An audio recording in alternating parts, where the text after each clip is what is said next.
I'm Dr. Darren O'Brien, and this is your CEREC Doctor's Tip of the Day. In this tip, I want to talk about doing ortho with peg laterals. The hardest thing to do is getting the tooth position exactly correct. So the last thing the orthodontist wants to hear is, I want 3 millimeters on this side and 2 millimeters on this side, and some semblance of that on the other side. So it's much easier for them to just close the spaces. So what I find to be much more helpful is to go ahead and build up the laterals.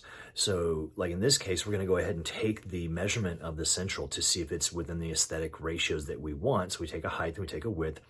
And in this particular case, it's about a 79% height to width ratio. So it's right in those aesthetic parameters that we want to see. With this, we now know what width we need to make our laterals. So then we go ahead and build up the laterals to make them the correct height and the correct width.